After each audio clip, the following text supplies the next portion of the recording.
ಲತೆಗಿನಾದ ದ್ರೌಪದಿ ಕಾಯ್ದ ಕೋಳಂದಾಡೈ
ರಾಮನಿಗೆ ಭೂಕಾಂತ ನೀವನು ನೀ ಕೇಳದಾದೇನೆ ಸಾಕೇತ ರಾಮನಿಗೆ ಭೂಕಾಂತ ನೀವನು ನೀ ಕೇಳದಾದೇನೆ ಕೈಗಾಲಿ ನೀ ಕೇಳದಾದೇನೆ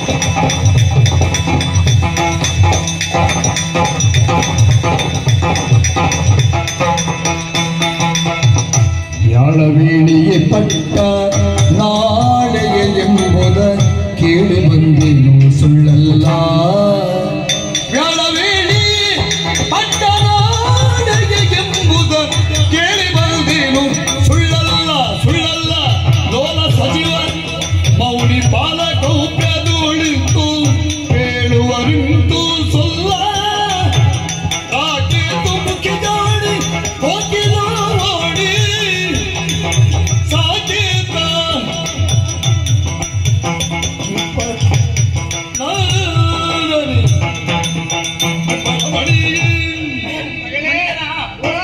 ನೀನ್ ಅಲ್ಲಿ ಬರುವಾಗ್ಲೇ ನಾನು ಅರ್ಥವಿಸಿಕೊಂಡೆ ನೀನೇ ಬರ್ತಾ ಇರುವುದು ಅಂತ. ಅಂದ್ರೆ ನಿಲ್ಲಕ್ಕದಲ್ಲಿ ನಾನು ಬರುವ ಜಲ್ಲಿ ಕಲ್ಲಿನ ಮೇಲೆ ಎತ್ತಿನ ಗಾಡಿ ಬಂದಾಗ ಆಯ್ತಾ? ಇವತ್ತು ಹಾಗಾಗ್ಲಿಲ್ಲ. ಹೊಯ್ಗಿ ರಸ್ ಮೇಲೆ ಬಂದಾಗ ಆಯ್ತಾ? ಹಾಗಲ್ವೇ?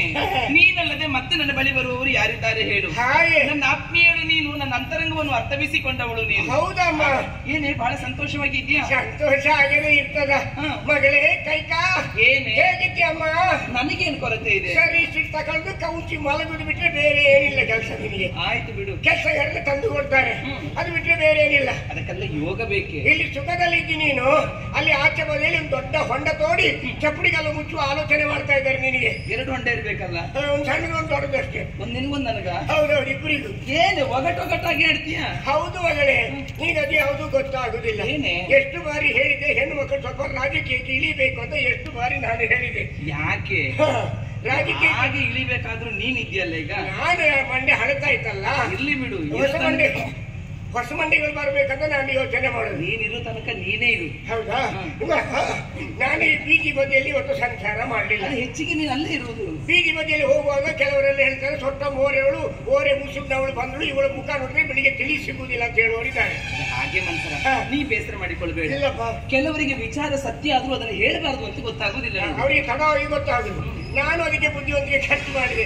ಯಾರಿಗೂ ನನ್ನ ಮುಖ ತೋರಿಸಲಿಲ್ಲ, ಬೆನ್ನು ತೋರಿಸ್ಕೊಂಡೆ ಹೋಗುದು ನಾನು. ಆ ದಿವಸದ ಗತಿ ಏನು ಅವರಿಗೆ? ಅವ್ರದ್ದು ಚಿಂತಾಜನಕ, ಹೇಳಿ ಪ್ರಯೋಜನ ಇಲ್ಲ. ಹಾಗೆ ಮಗ ಬಂದು ಬಂದು ಬಂದು ನಮ್ಮ ಅರಮನೆಯ ಅಂತರಂಗ ಇಲ್ವಾ, ಮಂತ್ರಾಗಾರ. ಮಂತ್ರಾಗಾರದ ಬದಿಯಲ್ಲಿ ಹೀಗೆ ಬರುವಾಗ ಬಾಗಿಲ ಹತ್ರ 3 ಜೊತೆ ಹಳೇ ಪಾದರಕ್ಷೆ ನೋಡಿದೆ ನಾನು. ನನಗೆ ಕುತೂಹಲ ಕೇಳಿದ್ದು. ಒಂದು ಪಾದರಕ್ಷೆ ತೆಗೆದು ನೋಡುವಾಗ ಅಡಿ ಸೌದು ಅರ್ಧ ಕೆತ್ತಿ ಹೋದಾಗಿತ್ತು. ತೆಗೆದು ನೋಡಿದ್ದೇನೆ. ನೋಡಿದೆ ಯಾರ್ದು ಅಂತ. ನಿನ್ನ ಹಳೆ ಚಾಳಿ ಯಾವುದು ಬಿಡ್ಲಿಲ್ವಲ್ಲ. ಆದ್ರೆ ಅದೇನೆ ಸ್ವಲ್ಪ ವಿಷಯ ಸಿಗ್ಬೋದು ಅಂತ ಹೇಳಿ ಬಾಗಿಲನ್ನು ದುಡುವಾಗ ಅವಳಿಗೆ ಚಿಲಿಕ ಹಾಕಿದ್ದು. ಹೌದಾ? ಒಳಗೆ ಯಾರು ಇದ್ದಾರಂತ ಆಯ್ತು. ಯಾರೋ ಪಿಚ್ಚಿ ಪಿಚ್ಚಿ ಮಾತಾಡುವ ಸ್ವರ ಕೇಳಿದ್ದು. ಅಂತದೊಂದು ಮಾತಾಡ್ತಾ ಇದ್ದೇನೆ. ಗೋಡೆಗೆ ಕಿವಿ ಕೊಟ್ಟುವಾಗ ನನಗೆ ಧ್ವನಿ ಕೇಳಿದ್ದು ಹಾಗೆ. ಸ್ಪಷ್ಟವಾಗಿ ನಿನಗೆ ಕೇಳ್ತಾ ಇಲ್ಲ. ಹಾಗಾದ್ರೆ ಯಾರು ಇದ್ದಾರೆ ಅಂತ ಗೊತ್ತಾದ್ಮೇಲೆ ಕಿಟಕಿ ಬಾಗಿಲು ತೆರೆದು ಮಂಡೆ ಒಳಗಾಕಿ ನೋಡುವಾಗ ಹರೇದು 3 ಮಂಡೆಗಳು ಮಾತಾಡ್ತಾರೆ. ಎಂತ ದುರ್ಬುದ್ಧಿಯ ನಿನ್ನದು. ಏನಮ್ಮ? ಅವ್ರು ಮಾತನಾಡುವುದನ್ನು ನೀನು ಕದ್ದಾಲಿಸಿದೀಯಾ? ನಾನು ಇದ್ದೇ ಆಲಿಸಿದ್ದು, ಕದ್ದಾಲಿಸಿದಲ್ಲ. ಇದ್ದದ್ದಾದ್ರೂ ಕದ್ದಿದ್ದಲ್ವೇನೆ ಅದು. ಕದ್ದಾಲಿಕೆಯ ಪ್ರಕರಣ ಇನ್ನೂ ಬೆಳಕಿಗೆ ಬರದೆ ಎಲ್ಲೆಲ್ಲಿ ಓದಾಡ್ತಾ ಉಂಟು. ಅದಲ್ಲ ಮಗ, ಯಾರು ಅಂತ ಗಮನ ಹರಿಸುವಾಗ ಒಂದು ನಿನ್ನ ಗಂಡ ಕಣೆ ನನ್ನವರ. ಹೌದು. ಮತ್ತೆ ಎರಡನೇದಾಗಿ ನಮ್ಮ ಸುಮ್ಮನೆ ಮುಖ್ಯಮಂತ್ರಿಗಳಿಲ್ವಾ? ಮಂತ್ರಿಗಳು ಸುಮಂತ ಮಂತ್ರಿಗಳು. ಆಮೇಲೆ ನಮ್ಮ ಕುಲ ಪುರೋಹಿತರು ಅರಿಷ್ಟ ಇಲ್ವಾ? ಅದೆಲ್ಲ ಹೇಳ್ಬಾರ್ದು ಮಂತರ. ವಸಿಷ್ಠರು ಗುರುಗಳು ಅವರು 3 ಜನರು ಕೂತ್ಕೊಂಡು ಮಾತಾಡಿ ಇಷ್ಟೇ. ನಾಳೆ ಬೆಳಿಗ್ಗೆ ಆದ್ರೆ ನಾಡ್ದಿಲ್ಲ, ನಾಳೆ ಬೆಳಿಗ್ಗೆ ಆದ್ರೆ ನಾಡ್ದಿಲ್ಲ. ನನ್ನ ಗಮನಕ್ಕೆ ಬಂತು, ನಾಡ್ದು ಎಲ್ಲಿ ಓಡಿ ಹೋಗ್ತದೆ ಅಂತ ನೋಡು. ಆಗಲ್ಲ, ಅದು ಯಾರಿಗೂ ಗೊತ್ತಾಗಬಾರ್ದು ಅಂತ ಈ ರಾಜಕೀಯದ ವಿಷಯ ಏನೋ ಇರ್ಬೇಕು. ಏನೋ ಆಡಿಕೊಳ್ತಾರೆ, ನಿನಗೆ ಯಾಕೆ ಹೇಳಿ? ಸೂಕ್ಷ್ಮವಾಗಿ ಅವರು ಮಾತಾಡಿದನ್ನು ಗಮನಿಸುವಾಗ ನಾಳೆ ಬೆಳಿಗ್ಗೆ ಆದ್ರೆ ರಾಮಚಂದ್ರನಿಗೆ ಪಟ್ಟಾಭಿಷೇಕ ಅಂತ. ನಾಳೆ ಬೆಳಿಗ್ಗೆ ಆದ್ರೆ ರಾಮಚಂದ್ರನಿಗೆ ಪಟ್ಟಾಭಿಷೇಕ ಅಂತ. ರಾಮನಿಗೆ ಪಟ್ಟಾಭಿಷೇಕವಾ? ಹೌದು. ಸತ್ಯವೇನೇ ಇದು? ಹೌದೇ ಸಖಿಗೆ ಅಂತರಾಕಿ ಒಳ್ಳಿತಾಯ್ತು. ಅಹುದೇ ಸಖಿ ನಿನ್ನ ಮಧುರ ವಚನ ಸುಂದರ, ನಿನ್ನ ಮಧುರ ವಚನ ಸುಂದರ. ಅಹುದೇ ಅಹುದೇ ಅಹುದೇ ಆ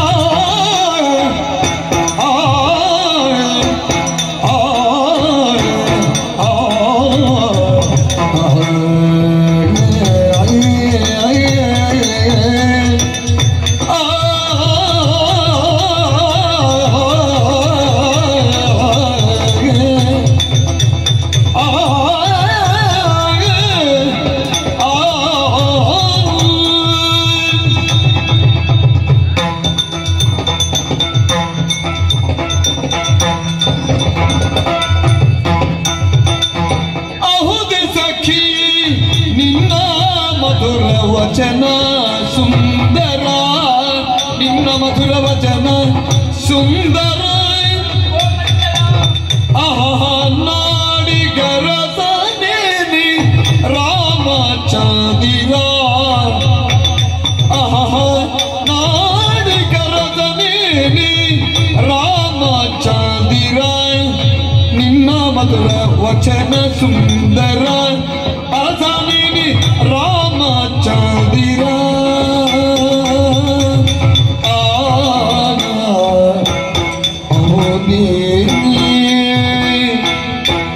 ಸಖಿಜಿ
ಕುಲದ ಸಿಂಹ ಪೀಠ ಕವನಿ ನಾಯಕ. ಮಿಹಿರ ಕುಲದ ಸಿಂಹ ಪೀಠ ಕವನಿ ನಾಯಕ. ರಾಮನಾಯಕ ಮಗಿಯ ಪುಣ್ಯ ಪುರುಷ ಕುವರ ಭಾಗ್ಯದಾಯಕ. ಮಗಿಯ ಪುಣ್ಯ ಪುರುಷ ಪುರುಷ ಕುವರ ಭಾಗ್ಯದಾಯಕ ರಾಮನಾಯಕ ಭಾಗ್ಯದಾಯಕ ಸಖಿಯೇ ಅವರೇ ಸಖಿಗೆ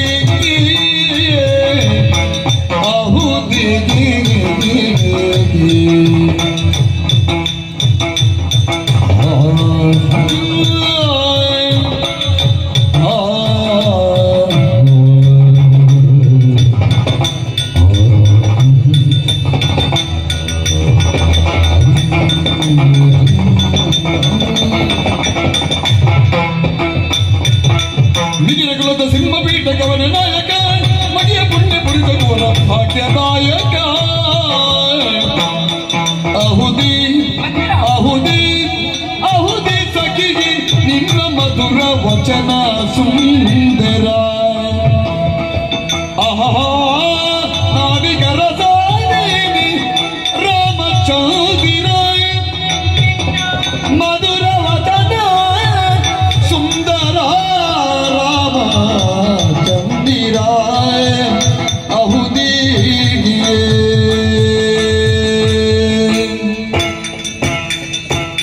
ಸಖಿ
ನಿಜವೇನೆ? ಹೌದು ಕಡೆ. ಏನು ರಾಮನಿಗೆ ಪಟ್ಟಾಭಿಷೇಕ ಅಂತ ಕೇಳಿದ ತಕ್ಷಣ ಮೇಘಗಳನ್ನು ಕಂಡ ನವಿಲೇಗೆ ಗರಿಬಿಚ್ಚಿ ಕುಣಿದು ಹಾಗೆ ಒಂದು ಗಳಿಗೆ ಕುಣಿದು ಕುಪ್ಪಳಿಸಿ ಬಿಟ್ಟೆ ಅಲ್ವೇ ಬಾಲೆ? ಯಾರಿಗೆ ಸಂತೋಷವಾಗದೆ ಇರ್ತದೆ? ಸಂತೋಷ ಮಂತರ. ನಿನ್ನ ಬಗ್ಗೆ ಯಾರು ಏನು ಬೇಕಾದ್ರೂ ಆಡಲಿ, ಎಷ್ಟೇ ಬೇಕಾದ್ರೂ ಜನ ಇರಲಿ, ಎಷ್ಟೇ ನಿಂದಿಸಲಿ, ಮಾತು ಅಂತ ಹೇಳಿದ್ರೆ ಇದೆ. ಮಧುರವಾದಂತ ವರ್ತಮಾನವನ್ನು ಎಷ್ಟು ಸುಂದರವಾಗಿ ಆಡಿದೆಯೇ ನೀನು. ಅಪ್ಪ, ಮನಕ್ಕೆ ತಂಪಾಯಿತು, ಅಲ್ಲ ಕಿವಿಗೆ ಇಂಪಾಯಿತು, ಬದುಕಿಗೆ ಸೊಂಪಾಗ್ಲಿಕ್ಕೂ ಖಂಡಿತ ಆಗ್ತದೆ. ರಾಮನಿಗೆ ನಾಳೆ ಪಟ್ಟಾಭಿಷೇಕವಾ? ಹೌದು. ಅಯೋಧ್ಯೆ ಅರಸನಾಗುವುದ ರಾಮ? ಸುಮ್ಮನಿದೆ. ರಾಮ ನಾಳೆ ಅರಸನಾಗುವುದೇನು? ರಾಮ ಹುಟ್ಟುವಾಗಲೇ ಅರಸ. ಅಮ್ಮನ ಹೊಟ್ಟೆಯಿಂದ ಬರುವಾಗಲೇ ಕಿರೀಟ ಇಟ್ಕೊಂಡೇ ಬಂದಿದ್ದಾವ? ಅದರ ಅರ್ಥ ಹಾಗ. ಕಿರೀಟವನ್ನು ಧರಿಸುವಂತ ಯೋಗದಿಂದಲೇ ಹುಟ್ಟಿದವ ರಾಮ. ಅಲ್ಲದಿದ್ರೆ ಮತ್ತೇನೆ? ಅವನಿಗೆ ಬೇಕಾದಂತೆ ಅವ ಹೇಳಿದಂತೆ ನಾವೆಲ್ಲರೂ ನಡೆದುಕೊಳ್ಳುತ್ತೇವೆ ಎನ್ನುವುದಾಗಿ ಪಣ ತೊಟ್ಟು ಬದುಕುತ್ತಿದ್ದವರು ನಾವು. ಅಪ್ಪ, ಎಂತ ವಿಶೇಷವಾದಂತ ಸುದ್ದಿ ಇದು. ಅಲ್ಲ, ಎಂತ ವಿಶಿಷ್ಟವಾದಂತಹ ಸುದ್ದಿ. ಮಹಿಯ ಮಾಂಗಲ್ಯದ ದ್ಯೋತಕವಾಗಿ ನಮ್ಮ ವಂಶದಲ್ಲಿ ಉದಿಸಿ ಬಂದಂತಹ ಭಾಗ್ಯದಾಯಕನಾದಂತಹ ಶ್ರೀರಾಮಚಂದ್ರ ಮಿಹಿರ ಕುಲದ ಸಿಂಹಪೀಠವನ್ನು ಏರ್ತಾನಂತಾದ್ರೆ, ಅಪ್ಪ, ಪ್ರತಿಯೊಬ್ರು ಸಂಭ್ರಮಿಸಬೇಕಾದದ್ದು ಇದನ್ನು. ಹೌದು. ನಾನು ನೀನು ಸಂಭ್ರಮಿಸುವುದಲ್ಲ, ಮತ್ತೆ ನಾಳೆ ಈ ದಿನ ಸಾಕೇತನ ಪ್ರತಿಯೊಬ್ಬರು ಸಂಭ್ರಮಿಸಿ ಇದನ್ನು ಹಬ್ಬದ ರೀತಿ ಆಚರಣೆ ಮಾಡಬೇಕು. ಓಹೋ, ಅಂತ ಸಿಹಿ ಸುದ್ದಿ ತಂದವಳು ನೀನು. ಹೌದಪ್ಪ. ಇದನ್ನು ಸುಮ್ಮನೆ ಬಿಡ್ಲಿಕ್ಕೆ ಆಗ್ತದೆ?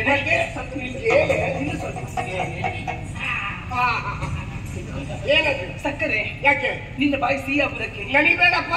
ನಿನ್ನ ಕೈಯ ಬೆವರು ಇಳಿದು ಸಕ್ಕರೆ ಉಪ್ಪಾಗಿರುವುದು ಈಗ.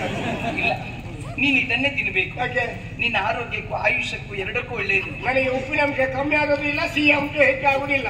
ಇಷ್ಟು ವರ್ಷ ಆದ್ರೂ ಆರೋಗ್ಯವನ್ನು ಹೀಗೆ ಕಾಪಾಡಿಕೊಂಡು ಸಮತೋಲನ ವ್ಯವಸ್ಥೆಯಲ್ಲಿ ಇದ್ದೇನೆ ನಾನು. ಓ, ನಿನಗೆ ಅದೆರಡಿಲ್ವಾ?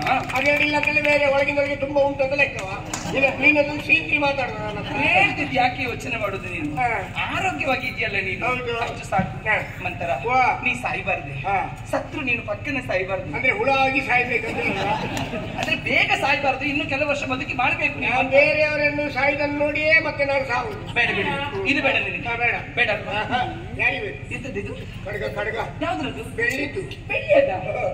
ಬೆಳ್ಳಿಯ ಕಡಗ? ಹೌದು, ನನಗೆ ಕಬ್ಬಣದ ಆಗುದಿಲ್ಲ ಅಂತ ಬೆಳ್ಳಿಗೆ ಹಾಕೊಂಡು ತೆಗೆಯದನ್ನು ತೆಗೆದ್ರೆ ನಿನಗೆ ಬಂಗಾರದ ಕಡುಗವನ್ನು ತೊಡಿಸ್ತೇನೆ. ನಾಳೆಯಿಂದ ನಾನು ಬಂಗಾರದ ಕಡಗ ಹಾಕೊಂಡು ಖಡ್ಗೇಶ್ವರಿ ಅಮ್ಮ ಪ್ರವೇಶ. ನಾಳೆ ಅಲ್ಲ, ಇವತ್ತೇ ಆಗ್ಬಹುದು. ಮಧ್ಯಾಹ್ನ ಬಿಡಿಸು, ಸೀರೆ ಬಿಡಿಸು. ಏನೆಲ್ಲ ಮಾತಾಡಬೇಡ. ಪ್ರಾಯ ತುಟ್ಟು ಹೆಚ್ಚಿದರೂ ಇವತ್ತಿಗೂ ಮಾನ ಮರ್ಯಾದೆಯನ್ನು ಉಳಿಸಿಕೊಂಡ ಏಕೈಕ ಮಹಿಳೆ ನಾನು. ನಂತರ ಅದೆಲ್ಲ ಇದ್ದವರು ಮಾತಾಡ್ಬೇಕಾದದ್ದು. ಅಂದ್ರೆ ನಿನ್ನ ಹುಟ್ಟುವಾಗಲೆಲ್ಲ ಕಳ್ಸಿಕೊಂಡೇ ಹುಟ್ಟಿದ್ದ. ನಿನ್ನದೆಲ್ಲ ಹೋಗುವುದುಂಟೇನೆ. ಹಾಗಲ್ಲ, ಏನಮ್ಮ? ಈ ಸೀರೆ ಬೇಡ, ನಿನಗೆ ಪಟ್ಟೆ ಸೀರೆಯನ್ನು ಕೊಡ್ತೇನೆ ಅಂತ. ಪಟ್ಟೆ ಸೀರೆ ಅದಕ್ಕೆ ಒಪ್ಪುವಂತ ಕುಪ್ಪಸವನ್ನು ಕೊಡ್ತೇನೆ. ಹಾ. ಇದು ಎಂತದೇ ಮಣಿಸರ? ಹೌದು. ತೆಗಿ ಇದನ್ನು. ತೆಗೆದ್ರೆ ನಿನಗೆ ಬಂಗಾರ ಕೊಡ್ತೇನೆ, ಬಂಗಾರದೆಲ್ಲ ಆಭರಣಗಳನ್ನು ಕೊಡ್ತೇನೆ. ಎಲ್ಲ ಆಭರಣ ಹೋಗಿ ಈಗ ಮೆತ್ತಿಗೆಲ್ಲ ಉಂಟಲ್ಲ, ಕೊಡ್ತೇನೆ ನಾನು. ಕೊಟ್ಟು ಅಲ್ಲ, ನಿನಗೆ ಏನ್ ಆಗ್ಬೇಕು ಹೇಳು, ನಿನ್ನ ಆಸೆಯನ್ನು ನಾನು ನೆರವೇರಿಸ್ತೇನೆ. ಹೌದು. ಹೇಳ್ಬೇಕು ಮಾತ್ರ ನಿನಗೆ. ಗಾಡಿಬಿಟ್ಟು ಇವಳು. ನಾನು ಏನೋ ಬೇರೆ ವಿಷಯ ಮಾತಾಡ್ತಂದ್ರೆ ಚಿನ್ನ ಆಭರಣ ಸೀರೆ ಅಂತ ಹೋಗ್ತಾಳೆ. ಏ ಹೆಟ್ಟಿ, ಸ್ವಲ್ಪ ಯೋಚನೆ ಮಾಡು, ತಲೆ ಖರ್ಚು ಮಾಡು, ಮುಂದಿನ ಪರಿಸ್ಥಿತಿ ಏನಂತೇಳಿ. ಏನೇ ನಿನಗೆ ಅದೆಲ್ಲ ಗೊತ್ತಾಗುವುದಿಲ್ಲ. ನಿನಗೇನು ಗೊತ್ತಾಗಿದೆ ಅಂತ ಬೇಕಲ್ಲ. ನಾನು ಎಲ್ಲವನ್ನು ಅರ್ಥ ಮಾಡಿಕೊಂಡಿದ್ದೇ ಇಲ್ಲಿ ಬಂದಂತ ನಿನಗೆ ಗೊತ್ತಾಗುದಿಲ್ಲ. ಏನೇ ಅದು? ನೋಡು, ನೀನು ಅವತ್ತು ಮದುವೆಯಾದ ಬೆನ್ನಿಗೆ ಎಷ್ಟೋ ವರ್ಷ ನಿನ್ನ ಗಂಡನ ಜೊತೆಯಲ್ಲಿ ಇದ್ದಾಗ ಕೌಸಲ್ಯ ಮತ್ತು ಸುಮಿತ್ರಾ ದೇವಿಯರು ಹೊಟ್ಟೆಗಿಚ್ಚು ಪಟ್ಟದುಂಟಲ್ಲ, ಅದನ್ನೆಲ್ಲ ತೀರಿಸುವ ಸಂದರ್ಭ ಅವರಿಗೆ ಬಂದಿದೆ. ಗಂಡನ ಪ್ರೀತಿಯನ್ನು ಸಂಪಾದಿಸುವಂತ ಗುಣ ಅವರಲ್ಲಿ ಇಲ್ಲ, ಹಾಗಾಯ್ತು. ಅವರಿಗೆ ಪ್ರೀತಿ ಸಿಗಲಿಲ್ಲಲ್ಲ, ಹಾಗಾಗಿ ಅದರ ದ್ವೇಷ ಕಾಡ್ತಾ ಇದ್ರು ಯಾವಾಗ ತೀರಿಸುವಂತೇಳಿ. ಈಗ ನಾಳೆ ಬೆಳಿಗ್ಗೆ ರಾಮಚಂದ್ರನಿಗೆ ಪಟ್ಟಾಭಿಷೇಕ ಆದರೆ ಅಲ್ಲಿಯ ಸಾಕೇತದ ಸಾಮ್ರಾಜ್ಯ ಆಗುವುದು ಯಾರು? ರಾಮನ ಮಡದಿ ಸೀತೆ. ಬೇಡ, ನಿನ್ನ ಮಗ ಭರತನಿಗೆ ಏನ್ ಕೆಲಸ? ಯುವರಾಜ ಎಲ್ಲ ದೊಣ್ಣೆಟ್ಕೊಂಡು ಪರಾಕು ಅಂತೇಳಿ ಕುತ್ಕೊಳ್ಬೇಕಾಗ್ತದೆ. ಆಮೇಲೆ ರಾಜಮಾತೆ ಆಗುವುದು ಯಾರು? ನಾವೆಲ್ಲೇ ರಾಜಮಾತೆಯರೇ. ರಾಜಮಾತೆ ಅಲ್ಲ, ನಾಳೆ ನಿನಗೆ ಬೊಜ್ಜ ಆಗುದು ನೆನ್ಪಿಟ್ಟು. ಏನೇ ಅದು? ಅವಳು ರಾಜಮಾತೆ ಆದ ತಕ್ಷಣ ಶಾಸನವನ್ನೇ ಬದಲಾವಣೆ ಮಾಡ್ತಾಳೆ. ಆಮೇಲೆ ನಿನ್ನ ಭಾಗ್ಯದ ಬಾಗಿಲು ತೆರೀತದೆ, ನಿನಗೆ ಪುರ್ಸೊತ್ತಿಲ್ಲ.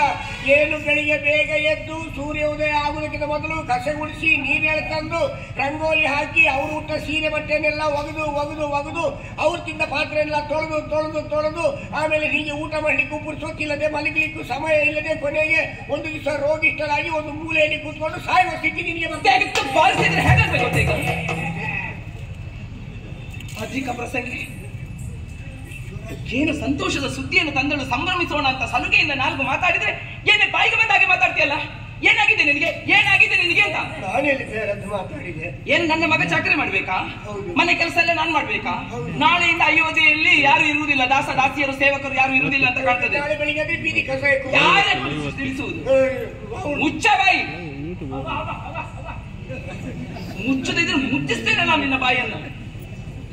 ಹಿರಿಯ ಮಗನಾದಂತ ರಾಮ ಪಟ್ಟ ಏರುವುದು ಸೂಕ್ತವಾದಂತ ವಿಚಾರ, ಎಲ್ಲರೂ ಒಪ್ಪಬೇಕಾದಂತ ವಿಷಯ ಇದು. ಅದನ್ನು ಬಿಟ್ಟು ಏನೇನು ಮಾಡ್ತೀಯಲ್ಲ ನೀನು? ಬೆಕ್ಕು ತಗಡಿ. ಹಿರಿಯ ಮಗನೇ ರಾಮಚಂದ್ರ ಅಂತ ಹೇಳಿದವರು ಯಾರು?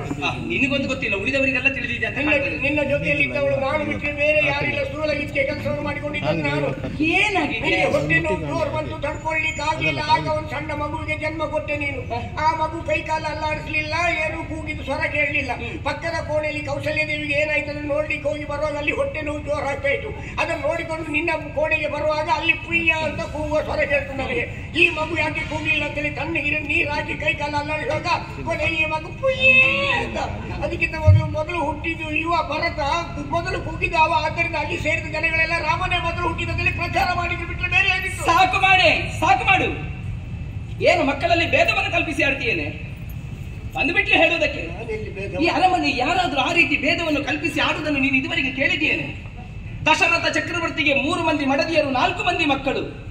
ಇವನ ತಾಯಿ ಅವಳ ಮಗ ಇವ ಎನ್ನುವುದಾಗಿ ಪ್ರತ್ಯೇಕವಾಗಿ ಭೇದವನ್ನು ಕಲ್ಪಿಸಿ ಯಾರಾದ್ರೂ ಆಡುವುದನ್ನು ಕೇಳಿಸಿಕೊಂಡಿದ್ದೇನೆ ನೀನು? ತಾಯಿಯಂದ್ರೆ ಭೇದ ಮಾಡಲಿಲ್ಲ, ಪ್ರಜೆಗಳು ಭೇದ ಮಾಡಲಿಲ್ಲ. ಭೇದ ಮಾಡಿದ್ರು ನಿನ್ನ ಗಂಡ ಬಿಟ್ಟರೆ ಬೇರೆ ಯಾರಿಲ್ಲ. ಏನೇ ಅದು? ಆವತ್ತು ಮದುವೆಯಾಗಿ ಬರುವಾಗ ದಾರಿಯಲ್ಲಿ ಪರಶುರಾಮರು ಪರಶುರಾಮರು ಬಂದು ಕೊಡಲಿ ನಿಂತಿಯಾಗ ಆಗ ನಿನ್ನ ಗಂಡ ಹೇಳಿದ್ದೇನು? ಏನ್ ಹೇಳಿದ್ದು? ನನ್ನ ರಾಮನಿಗೆ ಏನ್ ಮಾಡಬೇಡಿ, ನನ್ನ ರಾಮನಿಗೆ ಏನ್ ಮಾಡಿ ಅನ್ನೋದು ಅರ್ಥ. ಬೇರೆ ಮಕ್ಕಳನ್ನು ಕರೆದು ಬಿಸಾಕಿ ಅನ್ನೋ ಅರ್ಥದಲ್ಲಿ ಹೇಳಿದ್ದಾರೆ. ನಿನಗೆ ಅರ್ಥ ಹೇಳಲಿಕ್ಕೆ ಯಾರಿಗೆ ಹೇಳಿಕೊಟ್ಟು? ನಾನು ಸ್ವಂತ ನಾನು ಯಾರ್ದು ಬಾಯಿಪಾಠ ಮಾಡ್ತೀನಿ. ನಿನಗೆ ಬೇಡಿದಲ್ಲ ಬೇಗ ಅರ್ಥ ಆಗ್ತದಲ್ಲ ನಿನಗೆ? ಅದರ ಅರ್ಥ ಹಾಗೇನೆ. ಮತ್ತೇನು? ಏನು ಬೀದಿಯಲ್ಲಿ ನೀನು ಹೋಗುವಾಗ ನಿನ್ನ ಮುಖವನ್ನು ಯಾರು ಕಾಣುವುದಿಲ್ಲ, ಮುಖ ತಿರುಗಿಸಿ ಹೋಗ್ತಾರಾ? ಹೌದು. ಯಾಕೆ ಹೋಗ್ತಾರೆ ಗೊತ್ತಾ? ಯಾಕೆ? ನಿನ್ನ ದುರ್ಬುದ್ಧಿಯಿಂದ ನಿನ್ನ ಮುಖವನ್ನು ಕಾಣುವುದಿಲ್ಲ ಯಾರು. ಅಲ್ಲ, ಈ ಸುರಸುಂದರಿಯ ಸೌಂದರ್ಯವನ್ನು ಆಸ್ವಾದಿಸುವ ಕಣ್ಣುಗಳು ಅವರಿಗಿಲ್ಲ. ನಿನ್ನ ಕರ್ಮ ಸೌಂದರ್ಯ ದರ್ಪಣ ನೋಡಿಕೊಂಡಿದ್ಯಾ? ನಾನು ನೀರಲ್ಲಿ ಮುಖ ನೋಡುದು ನಾನು. ಹಾಗಾಗಿ ನಿನಗೆ ಹಾಗನಿಸುವುದು. ಅದಕ್ಕೆ ನಾನು ಕಾಗೆ ನೀನು ಕಾಗೆ ಸ್ವಭಾವದವಳು ನೀನು. ನನಗೆ ಈಗ ಅರ್ಥ ಆಯ್ತು ಅಷ್ಟೇ. ಕಾಗೆ ಒಂದು ಮೇಲೆ ಹಾರ್ತಾ ಇರುವಾಗ ಬಂಗಾರದ ರಾಶಿ ಕಳಗಿದ್ರು ಅದಕ್ಕೆ ಕಾಣುವುದಿಲ್ಲ. ಎಲ್ಲಿ ಹೊಲಸುಂಟು ಅದು ಮಾತ್ರ ಕಾಣುವುದು. ನಿನಗೆ ಒಳ್ಳೇದು ಯಾವುದು ಕಾಣುವುದಿಲ್ವೇ? ಎಲ್ಲಿ ಹೊಲಸುಂಟು ಎಲ್ಲಿ ಕೆಟ್ಟದುಂಟು ಅದು ಮಾತ್ರ ಕಾಣ್ತದೆ ನಿನಗೆ. ಕಾಗೆಯ ಬಗ್ಗೆ ಒಂದೇ ಪುಟ ಓದುದಲ್ಲ, ಮತ್ತೊಂದು ಪುಟವನ್ನು ತಿರುಗಿಸಿ ನೋಡಿದಾಗ ಅದರಲ್ಲಿ ವಿಷಯ ಸಿಗ್ತದೆ. ಕಾಗೆಯ ಬಗ್ಗೆ ಏನೇ? ಕಾಗೆ ಒಂದು ಅನ್ನದ ಅಗುಲು ಕಂಡರೆ ಇಡೀ ತನ್ನ ಕುಟುಂಬವನ್ನು ಕಾ ಅಂತ ಕರೆದು ಎಲ್ಲರಿಗೂ ಪಾಲ್ ಮಾಡಿ ಹಂಚಿಕೊಂಡು ತಿಂತದೆ ಅದು. ಓ, ಎಲ್ಲ ಹೊಲಸು ತಿನ್ನುವುದೇ ಬರುವುದಲ್ಲ, ಒಳ್ಳೇದು ಯಾವುದನ್ನು ಕರೆಯುವುದಿಲ್ಲ. ಕಾಗೆಗೆ ಅಪಮಾನ ಮಾಡಬೇಡ ಹೊಲಸು ಅಂತ ಹೇಳಿ. ಮತ್ತೊಂದು ದಿವಸ ನಾವು ಸತ್ತಾಗ ನಮಗೆ ಪಿಂಡ ಬಿಡ್ಲಿಕ್ಕೆ ಕಾಗೆ ಸಿಗುವುದಿಲ್ಲ. ಮತ್ತೆ ಅಡುಗೆ ಭಟ್ರ ಹತ್ರ ಹೇಳ್ಬೇಕಾಗ್ತದೆ, ನೀವು ಅಡುಗೆ ಮಾಡ್ಲಿಕ್ಕೆ ಬರುವಾಗ 4 ಕಾಗೆಯನ್ನು ಇಟ್ಕೊಂಡು ಬನ್ನಿ ಅಂತ. ನಿನಗೊಂದು ವ್ಯವಸ್ಥೆ ಮಾಡೋಣ, ಯೋಚನೆ ಮಾಡುವುದು ಬೇಡ. ಕೂಗೆ ನೀನು ಕೂಗೆ ಸ್ವಭಾವ ನಿನ್ನದು. ನಾಳಿನ ಸೂರ್ಯೋದಯವನ್ನು ಪ್ರತಿಯೊಬ್ಬರು ಬಯಸ್ತಾರೆ, ಆದ್ರೆ ಕೂಗೆ ಮಾತ್ರ ಬಯಸುವುದಿಲ್ಲ. ಯಾಕೆ ಹೇಳು? ಬೆಳಗಾದ್ರೆ ಅದಕ್ಕೆ ಕಣ್ಣು ಕಾಣುವುದಿಲ್ಲ, ಬೆಳಗೇ ಆಗಬಾರದು ಅಂತ ಬಯಸ್ತದೆ ಅದು. ನಾಳೆ ರಾಮ ಪಟ್ಟೆ ಏರುವುದು ಪ್ರತಿಯೊಬ್ಬರು ಸಂಭ್ರಮಿಸಬೇಕಾದಂತ ವಿಚಾರ. ನಿನಗೊಂದು ಮನಸ್ಸಿಲ್ವಲ್ಲ, ಕೂಗೆ ನೀನು. ಹೌದಮ್ಮ, ನಾನು ಕೂಗೆ. ಹೌದು, ಸೂರ್ಯ ವಂಶದವರು ನಿನಗೆ ಮಾಡುವ ಅನ್ಯಾಯವನ್ನು ನೋಡುವುದಕ್ಕಿಂತ ನಾನು ಕಣ್ಣು ಮುಚ್ಚಿ ಕೂತ್ಕೊಳ್ಳುವ ಕೂಗೆಯೇ ಒಳ್ಳೆಯದು. ಸಾಕೆ, ನಾನು ಕೂಗೆ. ಕಣ್ಣು ಮುಚ್ಚದಲ್ಲ, ಬಾಯಿ ಮುಚ್ಚಿಕೊಂಡು ಹೋಗಲಿಲ್ಲ. ಹೊಡಿ ನೀನು, ಹೊಡಿ ಅಭಿನಯ ಮಾಡಿದಲ್ಲ, 4 ಬಿಟ್ಟು ಹೊಡಿ. ಏನಲ್ಲ ಹೇಳಿಬಿಟ್ಟು. ಇಷ್ಟು ವರ್ಷ ಇವಳನ್ನು ಸಾಕಿ ಬೆಳೆಸಿ ನನ್ನ ಮಗಳಂತ ನಾನು ತಿಳಿದು ಇವಳಿಗೆ ಬೇಕಾದ ಉಪದೇಶಗಳನ್ನು ನಾನು ಮಾಡಿದ್ದೇನೆ. ಆದರೆ ನನ್ನ ಮಗಳು ನನಗೆ ಹೀಗೆ ಹೇಳಿದಲ್ಲ. ಆವತ್ತು ನಾನು ಅವಳ ಪ್ರಾಣ ರಕ್ಷಣೆ ಮಾಡುವಾಗ, ಅಮ್ಮ ನಿನ್ನ ಮಾತನ್ನು ನಾನು ಮೀರುವುದಿಲ್ಲ, ನೀನು ಹೇಳಿದಾಗೆ ಕೇಳ್ತೇನೆ ಅಂತ ಹೇಳಿದ ನನ್ನ ಮಗಳು ಹೀಗೆ ಮಾಡಿಲ್ಲ. ಅಯ್ಯೋ ದೇವರೇ, ಆದರೆ ಭರತ ಏನು ಅನ್ಯಾಯ ಮಾಡಿದ್ದಾನೆ. ಒಂದು ಭಿಕ್ಷುಕಿಯ ಹೊಟ್ಟೆಯಲ್ಲಿ ಹುಟ್ಟಿದ್ರೆ ಭರತನಿಗೆ ಬದುಕು ಭವ್ಯವಾಗ್ತಿದ್ದೆ ಏನೋ, ಅದರ ಬಗ್ಗೆ ಇವಳು ಯೋಚನೆ ಮಾಡಲಿಲ್ಲ. ಒಂದು ಕೋಳಿ ಆದರೂ ತನ್ನ ರೆಕ್ಕೆ ಅಡಿಯಲ್ಲಿ ತನ್ನ ಮರಿಗಳನ್ನಿಟ್ಟು ವಾತ್ಸಲ್ಯ ಭಾವನೆಯ ಮರಿಗಳನ್ನು ಸಾಕ್ತದೆ, ಗಿಡುಗಡಿಂದ ಅಪಾಯ ಬರಬಾರ್ದು ಅಂತೇಳಿ. ಆ ಕೋಳಿಗಿರುವಂಥ ಒಂದು ಭಾವನೆ ಮಮಕಾರ ಇವಳಿಗಿಲ್ಲದೆ ಹೋಯ್ತಲ್ಲವೇ? ಇಲ್ಲದಿದ್ರೆ ಏನು? ಸೀತೆ ಸಾಕೇತನ ಸಾಮ್ರಾಜ್ಯ ಆಗುವುದಾದ್ರೆ ನಾನೇಕೆ ಆಗಬಾರ್ದು? ಅವಳು ಗದ್ದೆ ಅಂಕೆಯಲ್ಲಿ ಸಿಕ್ಕಿದವಳು, ನಾನು ದಾರಿ ಬದಿಯಲ್ಲಿ ಸಿಕ್ಕಿದವಳು. ಅವಳು ಸಾಕೇತನ ಸಾಮ್ರಾಜ್ಯ, ನಾನೇ ಆಕೆ ಆಗಬಾರ್ದು. ನನಗೆ ಆಸೆ ಉಂಟು, ಅದೃಷ್ಟ ಎಲ್ಲ ಬಿಟ್ಟರೆ ಬೇರೆ ಏನಾದರೂ ಉಂಟಾ? ಹೌದು, ಏನು ಮಾಡುದು? ರಾಮನನ್ನು ಜನಗಳ ಮುಂದೆ ಬೆರೀಲಿಕ್ಕೆ ಬಿಡ್ತಾನೆ ದಶರಥ. ಶತ್ರುಘ್ನ ಮತ್ತು ಭರತರನ್ನು ಅಜ್ಜನ ಮನೆಗೆ ಕಳಿಸಿದ್ದಾನೆ. ಅದರ ಅರ್ಥ ಏನು? ದೂರದ ಬಂಧುಗಳಿಗಿಂತ ಹತ್ತಿರದಲ್ಲಿರುವ ಮಡಗಿಡಗಳನ್ನೇ ಜನಗಳು ಹೆಚ್ಚು ಪ್ರೀತಿಸ್ತಾರೆ ಎನ್ನುವ ಕಾರಣಕ್ಕಾಗಿ ಜನಗಳ ಮಧ್ಯದಲ್ಲಿ ಬೆರೀಲಿಕ್ಕೆ ಬಿಡ್ತಾನೆ, ಅವರನ್ನು ಅಲ್ಲಿಗೆ ಕಳಿಸಿದ್ದಾನೆ. ಯಾರಾದ್ರೇನು, ರಾಮನಾಗಲಿ, ಶತ್ರುಘ್ನಾಗಲಿ, ಭರತನಾಗಲಿ, ಲಕ್ಷ್ಮಣನಾಗಲಿ, ಯಾರು ಪಟ್ಟ ಏರಿದ್ರೆ ನನಗೇನು ಲಾಭ ಉಂಟು? ನನಗೆ ಯಾವ ಪ್ರಸಂಗ ಬಂದರೂ ನನಗೆ ಸಿಗುವುದು ಇಷ್ಟೇ ಅಲ್ವೇ? ಒಂದು ತುಂಡು ಜಾತ್ರೆ, ಒಂದು ಇಷ್ಟು ಗಿಡ್ಡದ ತಲೆಗೆ 30 ತುಂಡು ಕಂಬಳಿ ಬಿಟ್ಟರೆ ಬೇರೆ ಏನಾದರೂ ಉಂಟಾದರೆ ಇಲ್ಲ. ನಾನು ಸಾಕಿದಂತ ಕೈಕೆಯ ಬಾಯಲ್ಲಿ ಇಂಥ ಮಾತುಗಳು ಯಾವತ್ತೂ ಬಂತೋ ಇನ್ನು ನನಗೆ ಬದುಕುವ ಆಸೆ ಇಲ್ಲ. ತಾಯಿಯಾಗಿ ಅವಳಿಗೆ ನಾನು ಉಪದೇಶ ಮಾಡಿದರೆ ನನ್ನ ಮಗಳೇ ಹೀಗೆ ಹೇಳಿದ್ರಲ್ಲ, ನನ್ನ ಮಗಳಿಗೆ ನನ್ನ ಮನಸ್ಸನ್ನು ಅರ್ಥ ಮಾಡಿಕೊಳ್ಳುವ ಸಾಮರ್ಥ್ಯ ಇಲ್ಲದೆ ಹೋಯ್ತಲ್ಲ. ಬಾಗೋದ್ರೆ ನಮ್ಮ ಮನೆಯಲ್ಲಿ, ನಮ್ಮ ಕ್ಷೇತ್ರದಲ್ಲಿ ನಮ್ಮ ಮಕ್ಕಳು ನಮಗೆ ಅಪಮಾನ ಮಾಡುವಾಗ ಮತ್ತೆ ಬದುಕುಳಿಬೇಕೆನ್ನುವ ಆಸೆ ಇಲ್ಲ. ಯಾವತ್ತಾದ್ರೂ ನೀವು ತಂದಿದ್ದ ಕಮ್ಮಿ ಕಾಯ್ದೆ ಈ ಭಾಷೆ ಇಲ್ಲೇ ಸಾಯ್ತೇನೆ. ಮೇಡಮ್ಮ ಆತ್ಮಹತ್ಯೆ ಮಹಾಪಾಪ. ಯಾವುದು ಮಹಾಪಾಪ? ಮೇಡಮ್ಮ, ಪಾಪ ಯಾರಿಗಾದ್ರೂ ಪಾಪ ಅನಿಸ್ತದೆ. ಸರಿ, ಆತ್ಮಹತ್ಯೆ ಮಾಡಿಕೊಳ್ಳಿಕ್ಕೆ ಹೊರಟಂತ ನನಗೆ ಅಮ್ಮ ಎಂದು ಕರೆದಾಗ ನನ್ನ ಹೃದಯ ತುಂಬಿ ಬಂತು. ಭಾಗವತ್ರೆ, ನನ್ನ ಹೃದಯ ತುಂಬಿ ಬಂತು. ಬೇರೆ ಎಲ್ಲಿಗೂ ಹೋಗುವುದಿಲ್ಲ. ಇತ್ತೀಚೆಗೆ ದೊಡ್ಡದಾದಂಥ ಶ್ಯಾಮ ಸುರಭಿ ಅಂತ ದೊಡ್ಡ ಮನೆಯನ್ನು ಕಟ್ಟಿದ್ದೀರಿ ಅಲ್ವೇ? ಅಲ್ಲೇ ಒಂದು ಸಣ್ಣ ಜಾಗ ಕೊಡಿ, ಅಲ್ಲೇ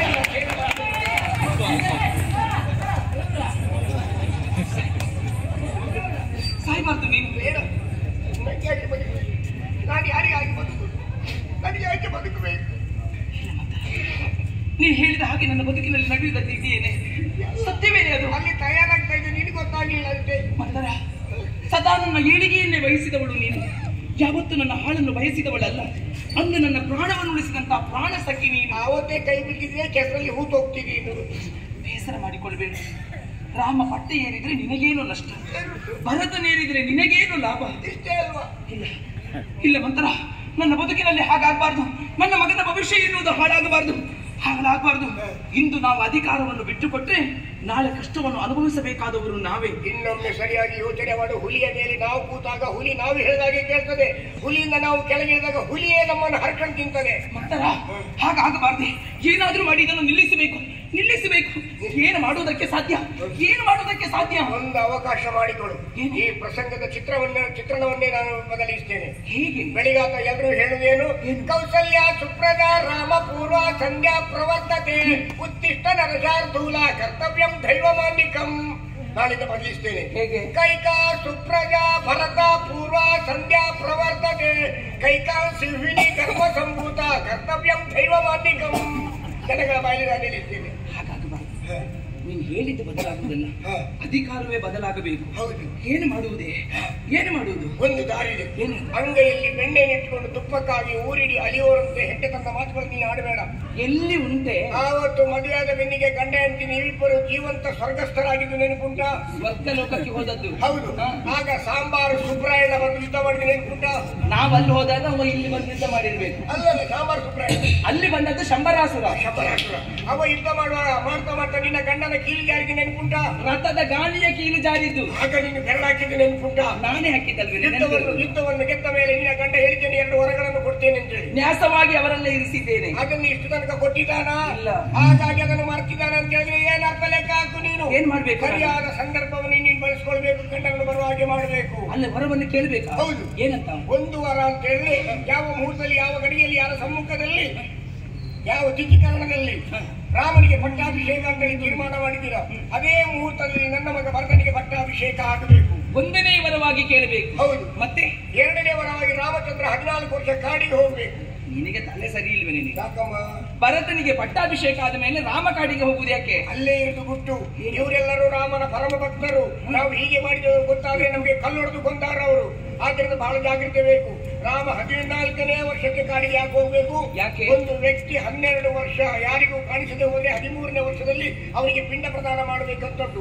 14ನೇ ವರ್ಷದಲ್ಲಿ ಜನಗಳು ಮರೀತಾರೆ. ಆಗ ನಮಗೆ ಸಾಮ್ರಾಜ್ಯ ಅಂತರ ಜನರು ಮರ್ತದಲ್ವೇ? ಮರ್ತದ್ದು ನನ್ನವರು. ವರಪಿದಗೆ ಕೊಟ್ಟ ವಚನ ಮತ್ತೆಲ್ಲ ವರವೆರಡ ನ್ಯಾಸಹದನ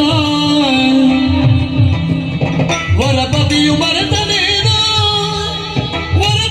ಮರೆತನೇನೋ ಸುತನ ಭೂವರ ಗೈಯಲಿರುತ್ತು ನಾನು ಕೊಟ್ಟ ವಚನ.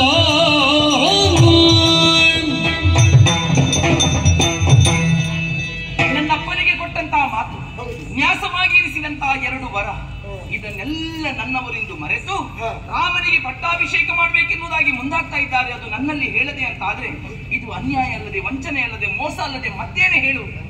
ಅದು ಆಗಬಾರದು ಅಂತ ಆದ್ರೆ ನೀ ಹೇಳಿದ ಹಾಗೆ ಅದೆರಡು ವರವನ್ನು ಹೋಗಿ ನಾನು ಅವರಲ್ಲಿ ಕೇಳ್ತೇನೆ. ಈಗಿಂದೀಗಲೇ ಹೋಗಿ ಕೇಳ್ತೇನೆ. ಹೆಂಡಿ ಅಲ್ಲೇ ಹೋದ ತಿಳಿದುಕೊಳ್ಳಿಕ್ಕೆ ಸತ್ಯನಾರಾಯಣ ಪೂಜೆ ಸ್ವಪಾತ ಪಕ್ಷ ಏನೇ ಕೇಳು ಅಂತ ಹೇಳುವುದು ನಿನ್ನೆ, ಬೇಡ ಅಂತ ಹೇಳುವುದು ನೀನು. ಅಲ್ಲ, ಅವನಾಗಿ ಇಲ್ಲಿಗೆ ಬರುವ ಹಾಗೆ ಮಾಡಬೇಕು ನೀನು. ಹೌದು. ಹೇಗೆ? ಈ ಕೆಲಸ ಮಾಡಿ ಈಗಲೇ ನೀನು ನಿನ್ನ ಚಿನ್ನಾಭರಣನ್ನೆಲ್ಲ ಕಳಚಿಡು, ಹಳೆ ಸೀರೆಯನ್ನೆಲ್ಲ ಉಡು. ನೀನು ಹುಟ್ಟು ಕೂದಲನ್ನು ಒಂದಿಷ್ಟು ಬಿಡಿಸಿಕೊಂಡು ಒಂದು ಮೂಲೆಯಲ್ಲಿ ಕೂತ್ಕೋ. ನಮ್ಮ ಶೋಕಾಗಾರದ ಉದ್ಘಾಟನೆಯನ್ನು ಯಾರೂ ಮಾಡಲಿಲ್ಲ. ಅಯೋಧ್ಯೆಯ ಪ್ರಥಮ ಮಹಿಳೆ ನೀನೇ ಆಗ್ಬೇಕು. ಯಾವ ಮನೆಯಲ್ಲಿ ಕೂದಲನ್ನು ಬಿಟ್ಕೊಂಡು ಹೆಣ್ಮಕ್ಳು ತಿರುಗಾಡ್ತಾರೋ ಆ ಮನೆಗೆ ಬೇರೆ ಮಾಟ ಮಾಡಬೇಕಾದ ಅಗತ್ಯ ಇಲ್ಲ. ತೊಂದರೆ ಅದಕ್ಕೆ ನಾವೇ ದೊಡ್ಡ ಮಾಟ ಅಲ್ವೇನೆ. ಹಾಗಾದ್ರೆ ಬರ್ತಾರೆ ಸುಮ್ಮನಿರೆ. ಪಟ್ಟಾಭಿಷೇಕದ ವಿಚಾರವೇ ನನ್ನಲ್ಲಿ ಹೇಳಲಿಲ್ಲ ಅಂತ ಆದ್ಮೇಲೆ ಏನು ನನ್ನನ್ನು ಕಾಣುವುದಕ್ಕೆ ಬರ್ತಾರೆ? ಮತ್ತೆ ಎಷ್ಟು ವರ್ಷ ಆಯ್ತು ನಾನಿದ್ದಲ್ಲಿಗೆ ಬರಲಿಲ್ಲ ನಿನ್ನ ಗಂಡ. ಏನೇ ನಿನ್ನ ಯೋಗಕ್ಷೇಮ ವಿಚಾರಿಸ್ಕೊಂಡು ಮತ್ತೆ ಬರುವುದಲ್ವಾ? ಸಾಧ್ಯ ಇಲ್ಲ ಬರುವುದಕ್ಕೆ. ಅವರು ಒಂದು ದಾರಿ ಇದೆ. ಹಾಗಾಗಿ ಇದನ್ನೆಲ್ಲ ಕಳಿಸಿಡು. ಒಂದು ವೇಳೆ ನಿನ್ನ ಗಂಡ ಬಾರದೆ ಹೋದ್ರು ರಾಮಚಂದ್ರ ಬಂದೇ ಬರ್ತಾನೆ. ಅಮ್ಮನ ಆಶೀರ್ವಾದ ಇಲ್ಲದೆ ತಾನು ಪಟ್ಟ ಏರುವುದಿಲ್ಲ ಅಂತೇಳಿ ಮೊದಲೇ ಸಂಕಲ್ಪ ಮಾಡಿಕೊಂಡಿರ್ತಾನೆ. ನನ್ನನ್ನು ಕಾಣದೆ ರಾಮ ಪಟ್ಟ ಏರುವುದಿಲ್ಲ ಅಂತ ಆಯ್ತು. ಏರುವುದಿಲ್ಲ. ನೀ ಹೇಳಿದ್ದೇ ಸರಿ, ನೀ ಹೇಳಿದ್ದೇ ಸರಿ. ಈ ಆಭರಣ ಯಾವುದು ಬೇಡ, ಎಲ್ಲ ತೆಗಿತೇನೆ. ಇಷ್ಟು ವರ್ಷ ಯಾವ ಪ್ರಸಂಗದಲ್ಲಿ ನನಗೂ ಏನು ಕಟ್ಕೊಳ್ಳುವ ಯೋಗವೇ ಈ ಪ್ರಸಂಗದಲ್ಲಿ ಆದರೂ ಮತ್ತೇಳಿ ಬಾಗಂದ್ರೆ ಹಾರೇತಕಮ ಗೋವಿಂದ ನಾರಾಯಣನ ಹಾರೇತ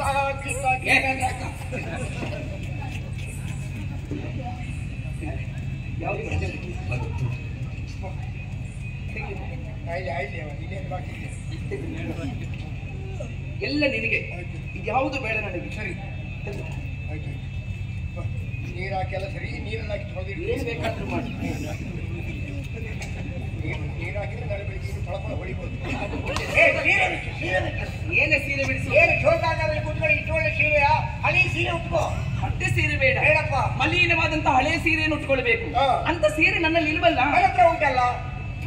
ನೀನು ಇಷ್ಟು ವರ್ಷ ಹುಟ್ಟು ಮಡಚಿ ಮಾಡಿ ಹಾಗೆ ಇಟ್ಟಿದ್ದೆ ನಾನು. ಹಳಿ ಸೀರೆ ನೀನ್ ಯಾರಿಗೂ ಕೊಡ್ಲಿಲ್ವಾ? ನಾನು ಯಾರಿಗೂ ಕೊಡ್ಲಿಲ್ಲ. ಯಾಕೆ? ಯಾವ್ದಾದ್ರು ಒಂದು ಪ್ರಸಂಗದಲ್ಲಿ ನಿನಗೆ ಬೇಕಾಗಬಹುದು ಅಂತಲೇ ಹಾಗೆ ಇಟ್ಟಿದ್ದೆ ನಾನು. ಸರಿ, ಅದರಲ್ಲಿ ಒಂದು ನನಗೆ ಕೊಡು, ಉಳಿದದೆಲ್ಲ ಕೊನೆಗೆ ನಿನಗೆ ಬೇಕಾಗ್ತದೆ. 99 ಮುಂದಿನ ವರ್ಷ ಪ್ರಸಂಗಕ್ಕೆ ಹೇಗಾದ್ರೂ ಮಾತ್ರ ವಾತ್ಸಲ್ಯದ ಭಾವನೆಗೆ ತುತ್ತಾಳು. ನಾನು ಹೇಳಿದಾಗೆ ಕೇಳಿದ್ದಾಳೆ. ಬೆಳಿಗಾದ್ರೆ ಎಲ್ಲಿ ನೋಡಿದ್ರು ಸಾಕೇತ ಸಾಮ್ರಾಜ್ಞಿ ಅಂತೇಳಿ. ನಾನಿರುವಾಗ ಸಾಕೇತದ ಸಾಮ್ರಾಜ್ಞಿ ಯಾರಾಗ್ತಾರೆ ಎನ್ನುವ ನೋಡುವ ತವಕ ಇದ್ರೆ ಕೊನೆ ತನಕ ಎಲ್ಲರಲ್ಲಿ ಕಣ್ಣು ಬಿಟ್ಕೊಂಡು ಕೂಕೊಳ್ಬೇಕು. ಮಧ್ಯದಲ್ಲಿ ಯಾರು ಇದ್ದೋದ್ರೆ ನರಸಿಂಹನ ಆಣೆ ಇದೆ.